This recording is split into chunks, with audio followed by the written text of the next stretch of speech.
Новая дерзкая украинская спецоперация. Взрывы в сердце России. Будет ли ответ?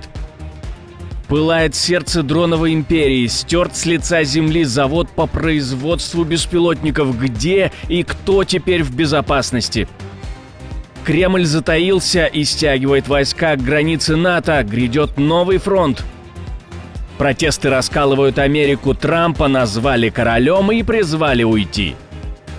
Москва стягивает войска в Беларусь. Под прикрытием учений эшелоны техники, боеприпасы. Страны Балтии готовят эвакуацию. И многое другое. Самые важные и срочные новости, эксклюзивные подробности. Вы смотрите информационный выпуск «Нехта». Оперативно о событиях в России, Беларуси, Украине и мире. Раньше и понятнее других. Все, что нужно знать сегодня. Что-то пошло не так. Ночью небо над Украиной зашумело не как обычно. Сначала подумали, очередная волна шахедов, но тут странность. Они не шли низко, их не было видно и не слышно, как раньше. Ну а потом удары мощные, точные, словно кто-то играл в видеоигру с прицелом на уничтожение. CNN сообщает, Россия кардинально изменила тактику. Теперь дроны летят на высоте до 5 километров. Ни пулеметы, ни мобильные группы не достают. Началась новая фаза войны. Дроны вне досягаемости, атаки концентрированы. Моральный дух украинцев – главная цель. Мы их все видим, радары могут отслеживать, но сбивать их из пулеметов стало невозможно. Москва теперь способна клепать до 2500 шахедов в месяц и столько же дронов-приманок. Эксперты говорят, различить подделку от боевого дрона теперь почти невозможно. А цель Кремля – создать иллюзию, что он выигрывает. Удары сосредотачиваются в одном месте, чтобы устроить локальный ад. В ночь на 15 июня под прицелом Кременчуг сгорела инфраструктура, повреждены дома, оборваны линии электропередач.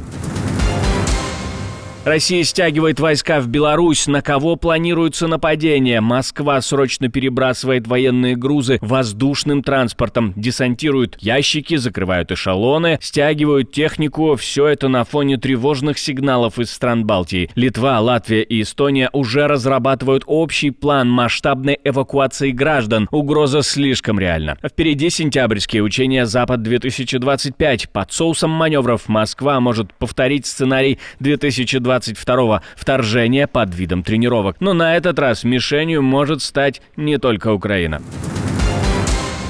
Правда, шахедов скоро станет намного меньше. Эксперты считают, что Москва лишилась одной из колонн своей помощи. Что-то случилось в самом сердце иранской военной машины. Израиль разнес в щепки завод по производству шахедов в Иране. Исфахан – стратегический бастион военно-промышленного комплекса страны, где рождались те самые дроны «Шахед», ставшие проклятием для Украины и кошмаром Ближнего Востока. Объект уничтожен. Информация молнией разошлась по иранским и зарубежным каналам, пока Тегеран молчит, а Минобороны делает вид, что ничего не произошло. Источники сообщают о точечном и разрушительном ударе. Говорят, не осталось камня на камне. Исфахан не просто город, это ключ к иранским ракетным и беспилотным программам. Именно отсюда летели птички, которые бомбили Кременчуг, Хайфу, саудовский НПЗ. Шахед – символ иранской силы, технологической экспансии. И если это правда, Тегеран только что потерял один из важнейших активов. И это может быть только началом.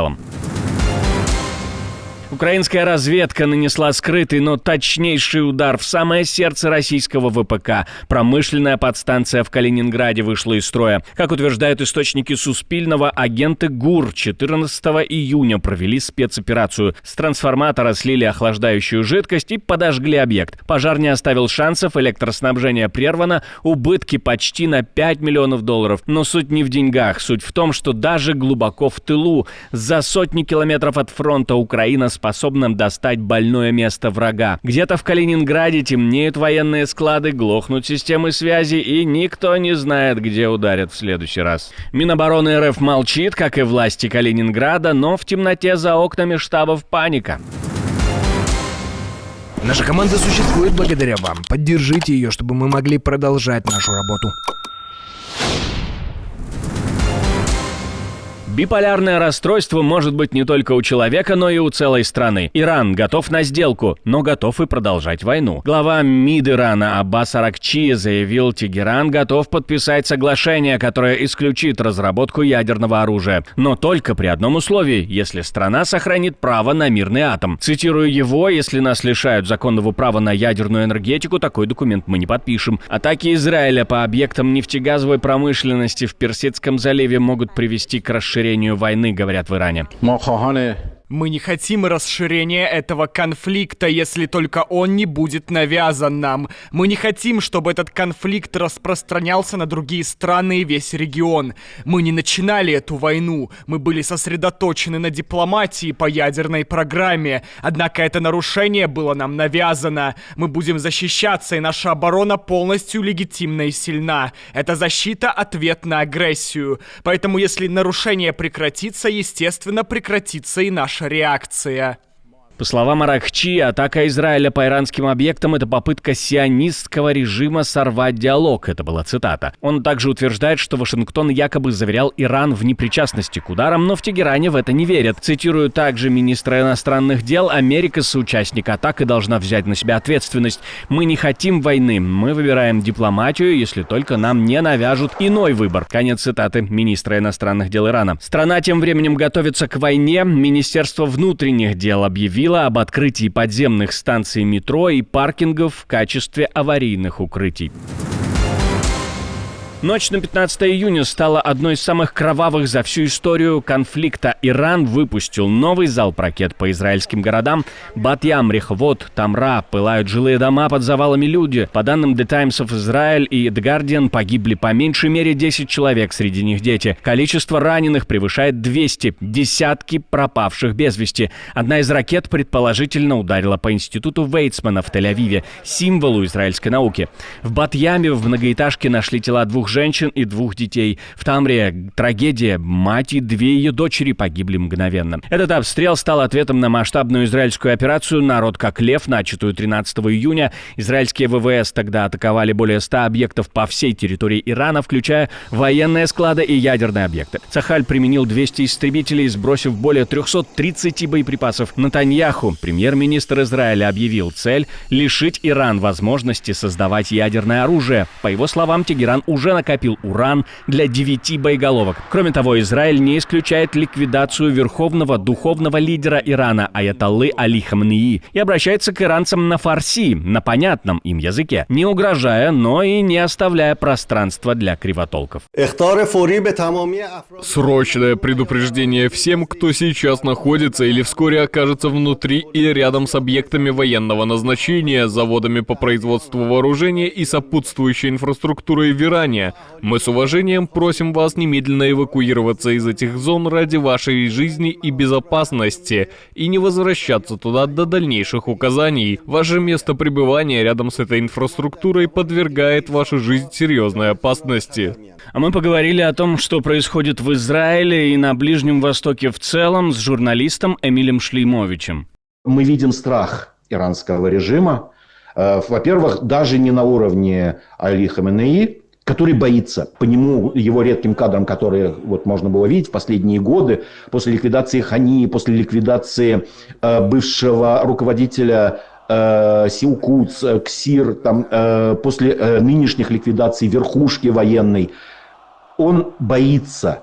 И иранские власти поэтому сейчас говорят, они же только что заявляли, что они отказываются от переговоров с Соединенными Штатами. Они поднимали ставки, что мы наоборот сейчас откроем объект в Форду.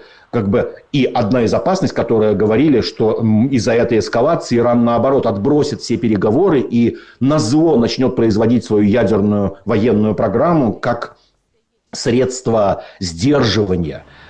Сейчас Иран, наоборот, говорит, что прекратите нас уничтожать, мы готовы на переговоры с Соединенными Штатами, мы готовы прекратить войну с Израилем. Мы, в принципе, на все готовы, потому что они боятся потерять власть. Пока Дональд Трамп праздновал свое 79-летие с военным парадом в Вашингтоне, тысячи американцев вышли на улицы по всей стране протестовать против его политики, да и самого парада, который многие сочли культом личности под видом празднования 250-летия армии США. Движение No Kings объявило 14 июня всенациональным днем сопротивления. В Нью-Йорке, Филадельфии, Хьюстоне и других крупных городах прошли митинги с американскими флагами и плакатами против Трампа. К протестующим присоединились местные политики, профсоюзы и активисты. Трамп заранее предупредил, попытки протестовать во время парада встретят серьезную силу. В Лос-Анджелесе это проявилось особенно жестко. Туда были введены подразделения Нацгвардии и даже морская пехота, что вызвало новую волну возмущения. Наши сердца полны благодарности ко всем поколениям воинов, носивших форму с самого начала нашей истории. Поэтому каждому ветерану по всей стране и здесь, в столице, включая 6 кавалеров медали почета Конгресса, мы любим вас, мы чтим вас и отдаем дань уважения вашей благородной службе, нашему флагу и нашей родине. Бывшие военные и политики резко раскритиковали парад, назвав его политизацией армии. Участники протестов прямо говорят, это попытка превратить Америку в монархию, и они не намерены с этим мириться.